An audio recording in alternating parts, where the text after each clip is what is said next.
Assalamualaikum warahmatullahi wabarakatuh. Perkenalkan, nama saya Mar'a Soliha dengan NIM P1323048 dari kelas C Manajemen Pemasaran.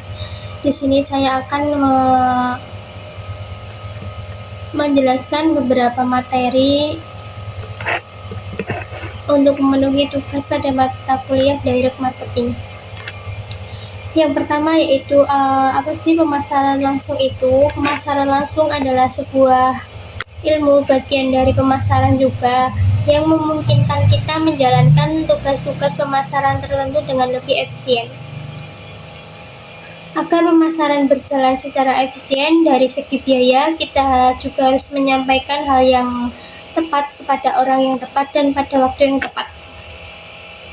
Apa sih mengatakan hal yang tepat itu? Mengatakan hal yang tepat maksudnya adalah orang akan merespon dengan baik terhadap informasi yang menarik dan relevan dengan kebutuhan mereka saat itu. Kita perlu memberikan informasi yang relevan, namun juga harus menyampaikan dengan cara yang sesuai.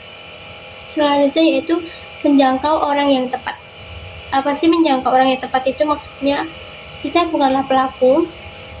Tujuan kita adalah hanya mengirimkan pesan yang relevan untuk mereka. Ini berarti kita harus mengetahui siapa dari daftar kita yang akan menganggap pesan ini relevan saat itu. Memilih waktu yang tepat. Waktu seringkali diremehkan, namun padahal waktu adalah alat pemasaran yang sangat berpengaruh. Dari mana sih asal informasi itu? Informasi bisa didapatkan dari riset pasar. Memahami bagaimana, kapan, dan mengapa orang memutuskan untuk membeli produk tertentu. Hal itu membantu mengurangi pemborosan biaya dan menghindari pendekatan yang dilakukan. Pada waktu yang tepat juga. Menyoroti kesalahpahaman mengenai produk dan pesan kita, hal ini memungkinkan kita membuat pesan lebih relevan. Menemukan alasan mengapa orang tidak merespon suatu komunikasi. Bisa saja mereka memang tidak menyukai penawarannya, tetapi cukup sering alasannya adalah mereka tidak memahami pesan tersebut apa. Yaitu selanjutnya mengetahui pendapat pelanggan yang sebenarnya tentang kita. Jika kita bertanya dengan cara yang tepat, mereka akan memberitahu semua yang ingin kita ketahui, termasuk mungkin hal-hal yang sebenarnya tidak ingin kita dengar. Mengembangkan basis data kita, kuesioner pelanggan dapat menghasilkan tingkat respon yang sangat tinggi. Lebih dari 40% respon merupakan hal yang cukup umum. Pemasaran adalah proses mengidentifikasi kebutuhan pelanggan dan memenuhinya dengan cara yang dapat diterima kedua belah pihak. Pelanggan merasa kebutuhannya telah dikenali dan dipenuhi dengan harga yang wajar. Pemasok memperoleh keuntungan yang adil. Mengumpulkan dan menerapkan data pelanggan dan prospek kemungkinan kita untuk mengidentifikasi kebutuhan dan keinginan pelanggan dengan lebih tepat. Dengan kata lain, pemasaran langsung dapat didukung semua aspek dari proses pemasaran. Pemasaran langsung lebih berfokus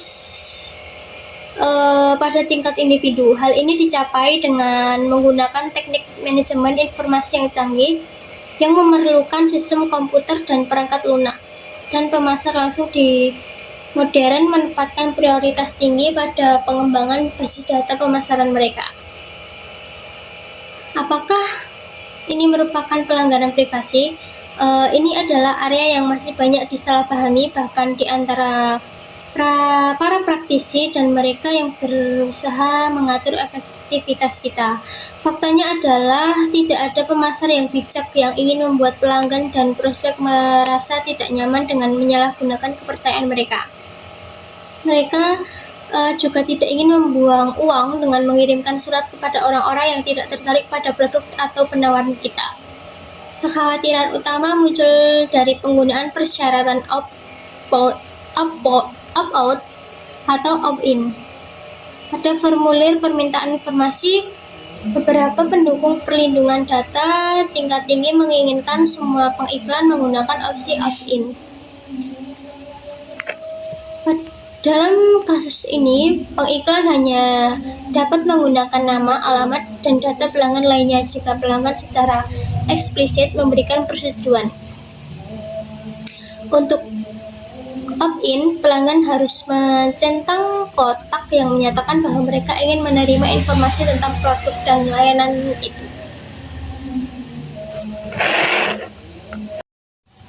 Selanjutnya yaitu dari mana informasi kita berasal, yakni yang tentunya dari basis data pelanggan.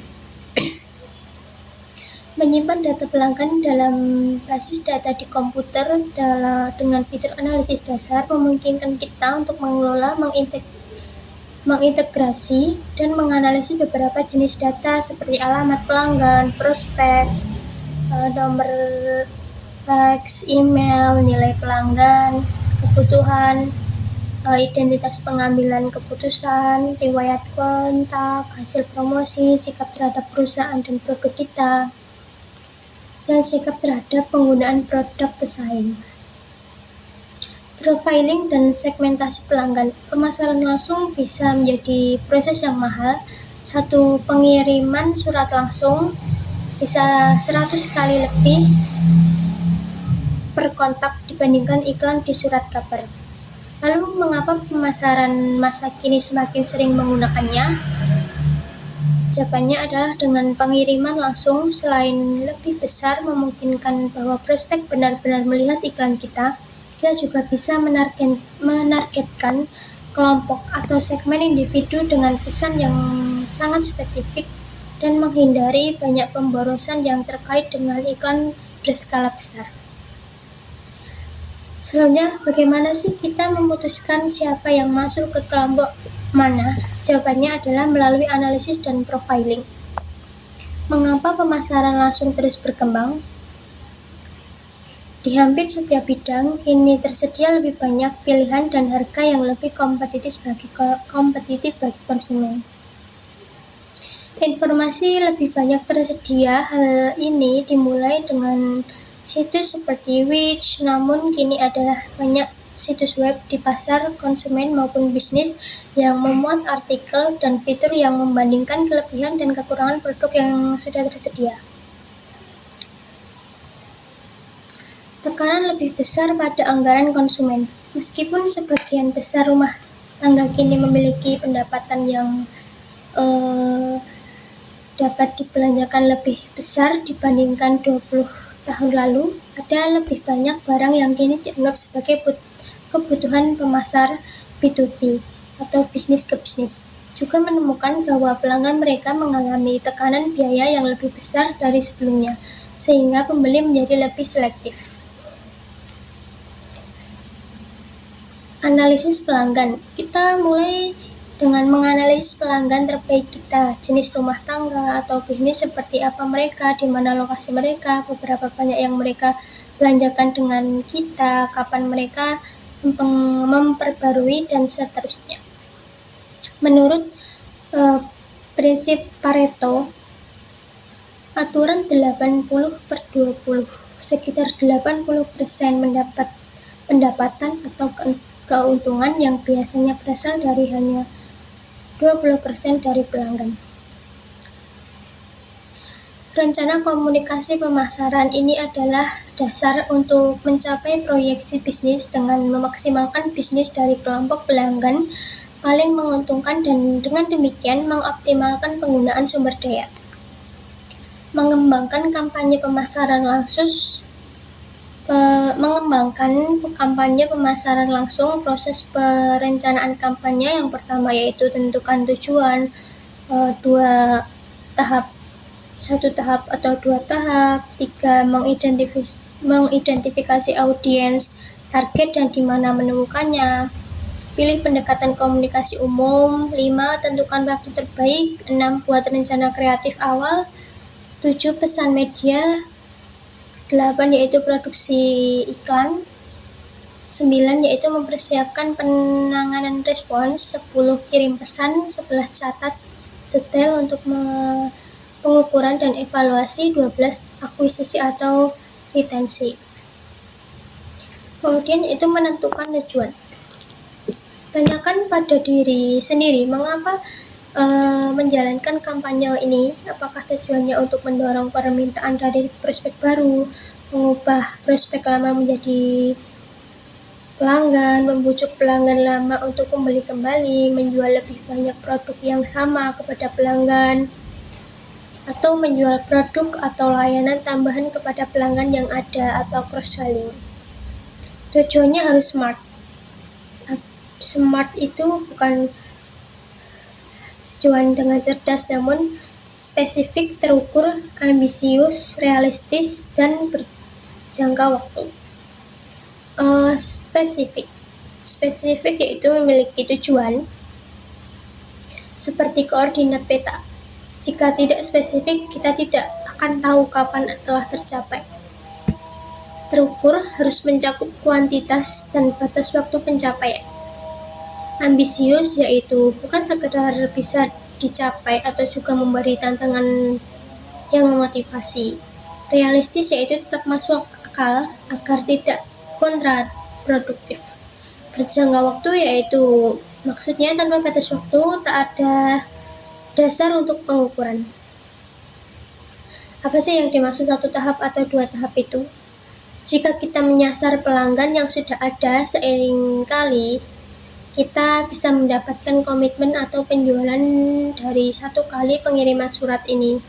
Disebut proses satu tahap. Contohnya mendapatkan 200 pesanan dari pelanggan yang sudah ada sebelum akhir kuartal pertama dengan biaya pemasaran per pesanan tidak lebih dari 10 euro.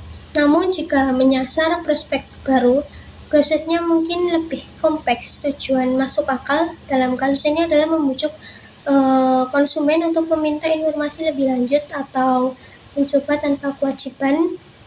Ini disebut pemasaran 2 tahap. Selanjutnya yaitu identifikasi audiens target dan di mana menemukannya. Siapa yang ingin kita ajak komunikasi, di mana mereka berada, apa cara terbaik untuk menemukan mereka, apakah kita sudah memiliki nama, alamat, apakah mereka sudah ada dalam basis data kita, apakah ada pihak lain yang memiliki daftar tersebut. Kita mungkin bisa menemukan bisnis lain yang menargetkan orang-orang serupa, tapi tidak menjual produk yang bersaing. Bisakah kita menjangkau mereka melalui iklan di media khusus? Contohnya, produsen perangkat lunak seringkali mencari prospek melalui iklan di majalah komputer atau melalui situs web. Selanjutnya yaitu pilih pendekatan komunikasi umum media iklan yang berskala besar, seperti televisi dan radio, situs web atau iklan banner, surat kabar nasional maupun majalah, aplikasi khusus, atau iklan luar ruang seperti poster dan di sisi bis biasanya. Komunikasi yang ditargetkan apakah mau melalui surat langsung, email, distribusi selebaran dari pintu ke pintu, ataukah melalui telepon, mengunjungi pribadi, atau face to face, atau notifikasi pop-up. Kita bisa menggunakan kombinasi dari komunikasi berskala besar dan yang ditargetkan tergantung pada strategi kampanye.